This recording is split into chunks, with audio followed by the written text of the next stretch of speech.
I met, I think it was like more than a year ago. Last July. Last July. And immediately got me. You know when you have these kind of people that you meet and their personality is infectious. Like you spend time with them and you cannot do anything else but smile. You cannot do anything else but feeling good and feeling happy. Are you familiar with this kind of people? That's the kind of speaker that you're going to see right now. He's an international speaker and is a confidence specialist. And he specializes in eliminating stage fright and also imposter syndrome. And he's going to be talking about imposter syndrome during this talk. He has a technology background and he was very shy, actually, believe it or not. And he wasn't even able to communicate in a great way. And right now he's teaching people all over the world how to use their communication effectively, how to speak effectively. So you can see there was a bit of a jump, and definitely a great journey of personal growth from making this happen. So his talk is going to be, is imposter syndrome a career maker or a career breaker? Please give a massive round of applause to Jim J. Joy.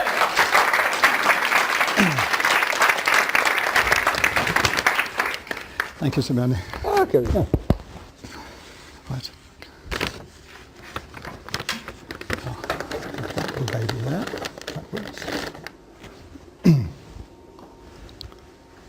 Which is forward and which is backward? Good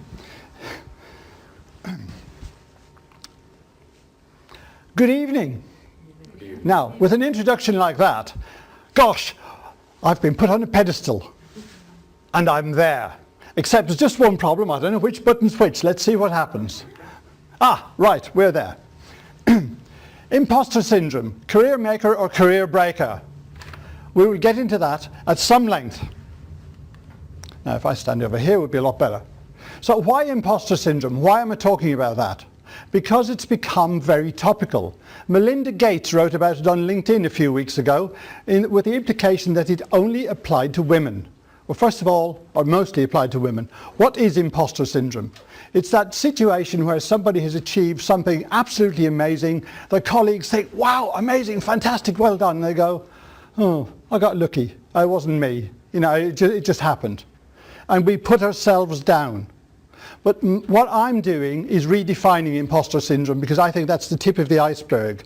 And what I feel is that, well, I know that I suffered from it for years and years and years, but I didn't actually realize it because it hadn't been invented then. And what I see is that people are not expressing themselves and getting out in the world and putting their message out there, whatever that message is. They're not doing it as effectively as they can. And that applies to everybody in this room. That's everybody who has a message to put out there. And if you're here in this room, almost certainly you're here to put a message out. You may be saying to yourself that, well, I only came to listen, but you came for a reason. And whoever your audience is, you've got a message to deliver. I have a question for you. What's the common denominator between the year 1927 and 2017? Is it 90 years? Is it global warming? Is it population growth? What do you think? Any guesses? There's a 7 above it on the end of both of them. Good answer, but not the right one. The answer is 2 billion. Because 2 billion was the Earth's population in 1927, and apparently it was the active Facebook membership in 2017. That's the rate of social growth we're in at the present time. Absolutely shocking. Absolutely amazing.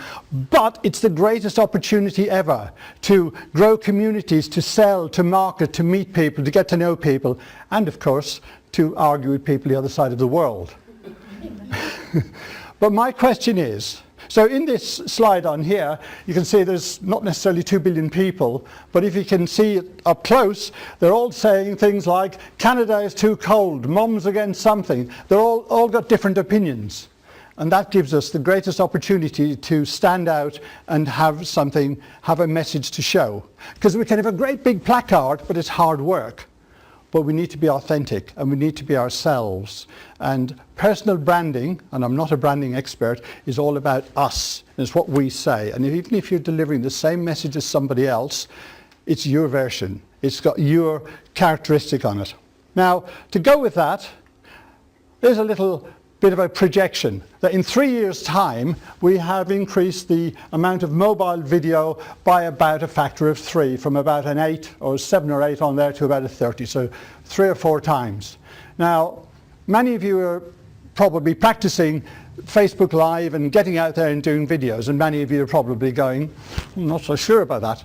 That's fine, I understand. I do a fair bit of live, and I'm not always happy with it, but it is the way forward. Because if a picture is worth 1,000 words, what's a video worth? Is it worth 1 billion words? Who knows? But it's what, 2 seconds?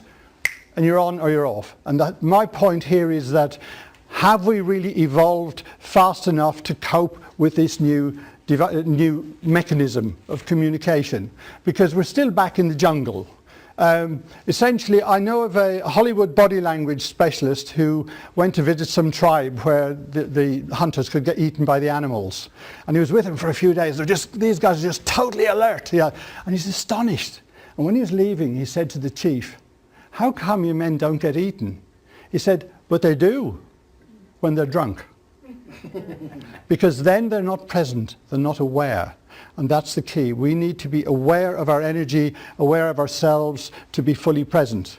Because on video, if you're speaking to camera, then when you're speaking to camera, it's not natural, despite being told by many people, that just be yourself. It's not natural to speak to a little piece of glass, especially on your phone, and imagine or understand it's as though you're speaking to your best friend or 100,000 people.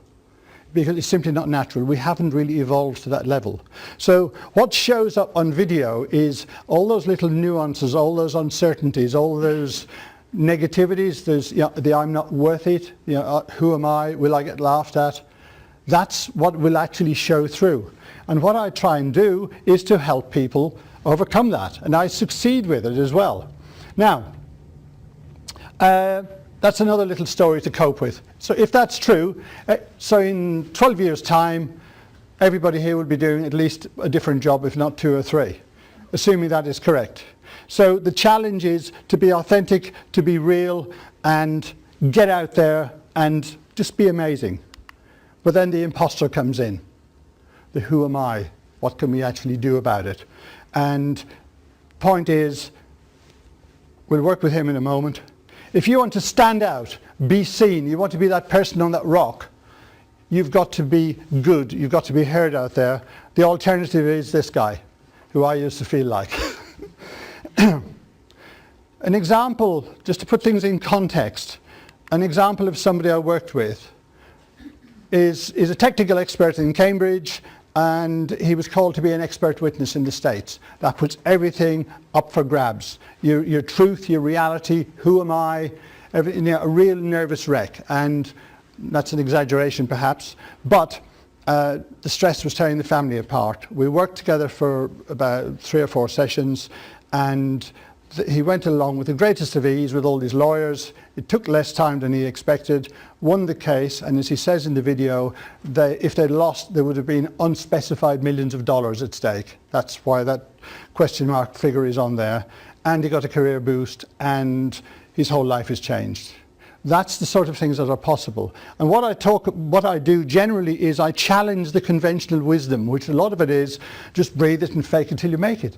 It works for a lot of people. It's fine, but it doesn't work for everybody. And sometimes we get to a level where, we get to a new level and we are challenged, and we're really struggling. Now, when we're just going for it, we put everything we've got into being the next Simone Vincenzi or the next Elon Musk, whoever it is, we're putting everything into it. But sometimes there's a little guy comes along, excuse me, the little voice in your ear that says, you can't do this, you're not good enough, bubble, bubble, bubble, bubble. And what that does is drives you off. So this is Eric or Erica, depending on your point of view. So you get that break on there, you get that slowing down, that you've got conflict of interest going on.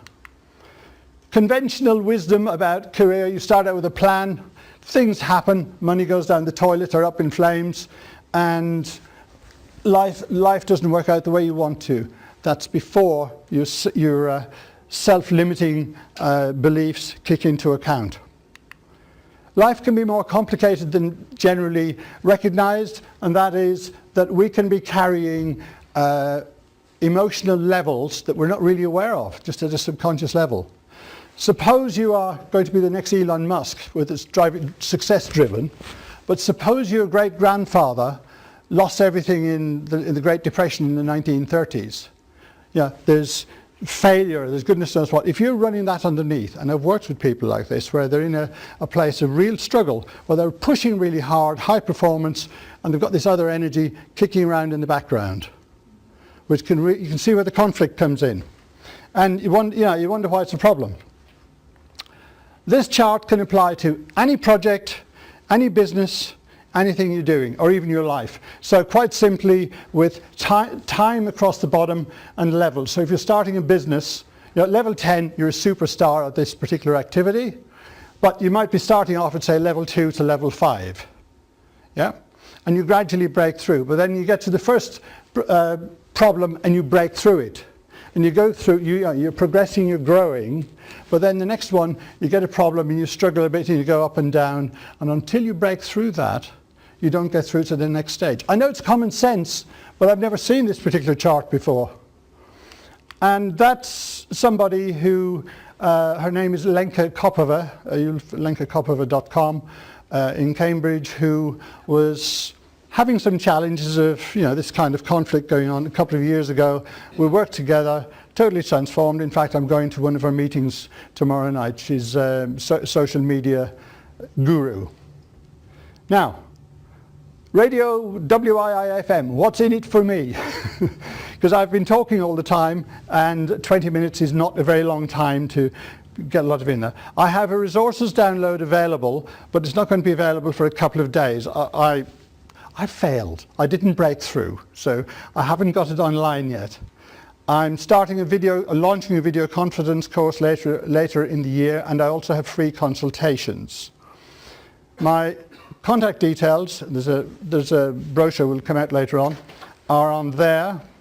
But for free consultations, what I normally do is 20 minutes to identify if I can help people, and if I can help you, if there's any particular challenges you have, broadish spectrum, and usually identify those fairly quickly. For the first 5 people who contact me on there, I'll extend it to approximately 45 minutes and aim to identify and resolve a particular problem that you might be dealing with.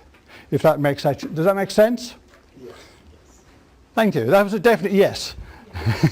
Give Jim a massive round of applause. Now, we have some time actually to ask Jim some questions, because I think that everyone now is left with some questions.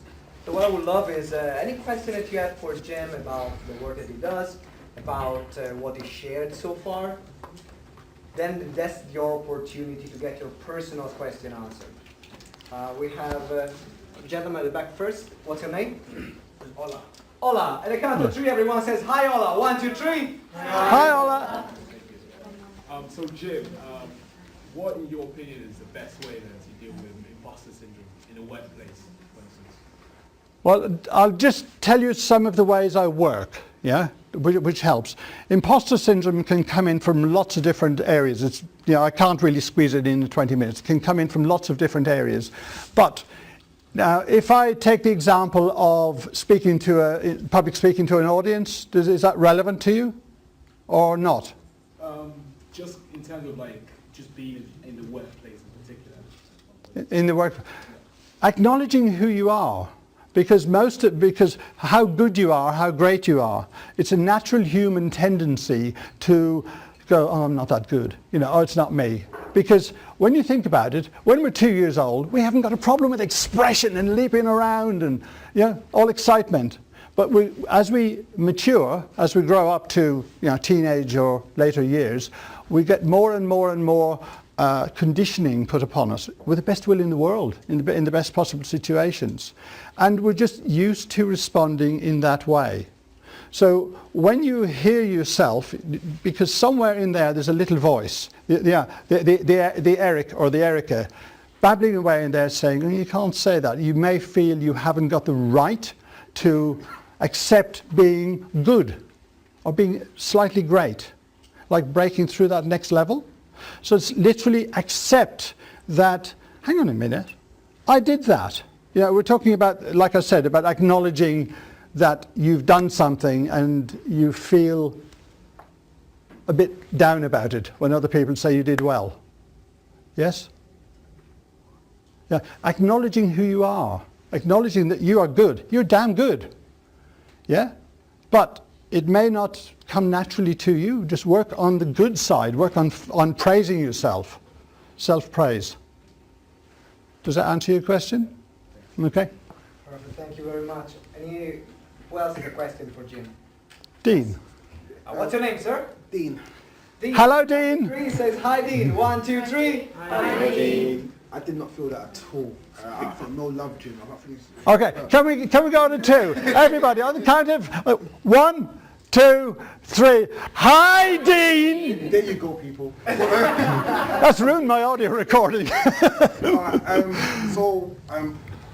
Well done, first of all, for your talk. Thank you. One of the things, even today, I've been speaking for years myself, but before I go on stage, I still get really nervous.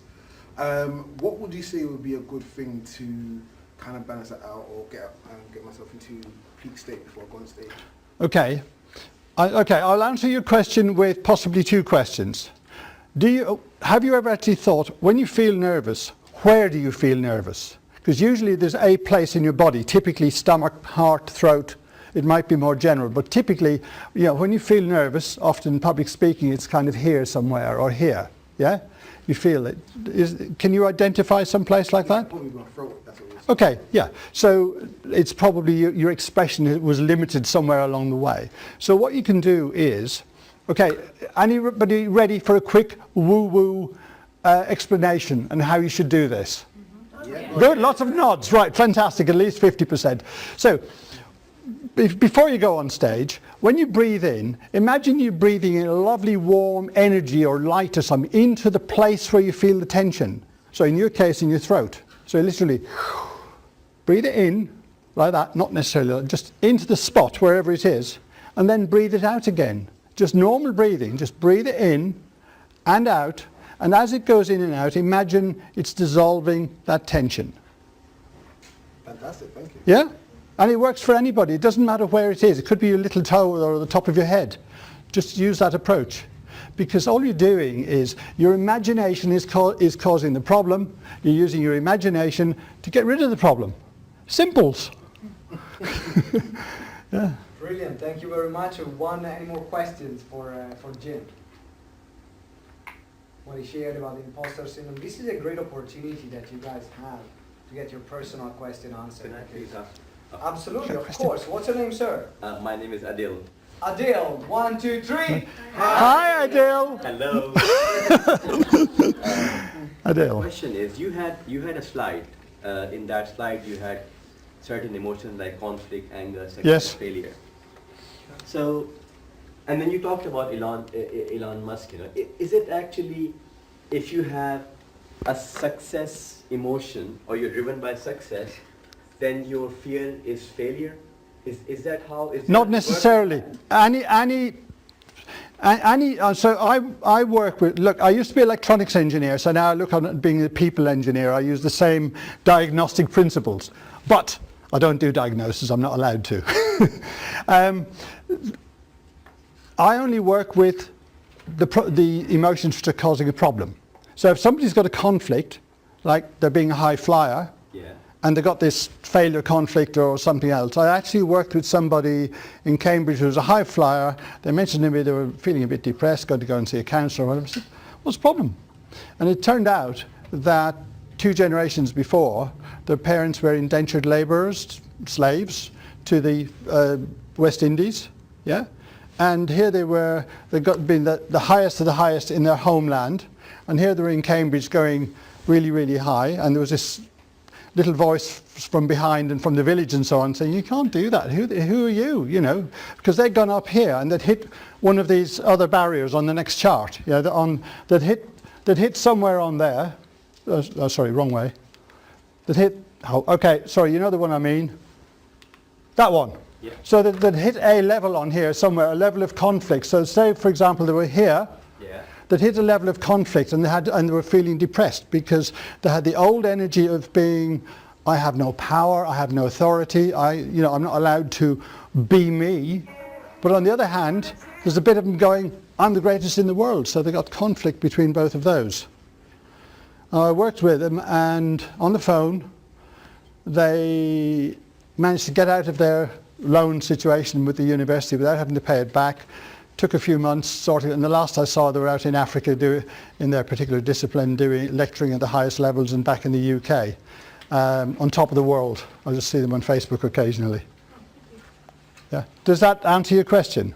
So I was asking more in terms of, like, if you're looking for the balance, like a lot of people are working really hard for success. Yes. Is our conflict is failure? Is that what? Is it? It's not necessarily always. Not necessarily. No, it's not necessarily always failure. It might be to do with, you get to the next level, and it might be, I'm not allowed to run a big business. I don't have permission. I don't have permission to have money. It might be money, relationships, right part of the world. Or I'm too old to do it. It could be anything. I got the point. So it's unique. Okay. Yeah, it's maybe unique. Yeah. Okay. Fantastic, perfect. Give Jim a massive round of applause.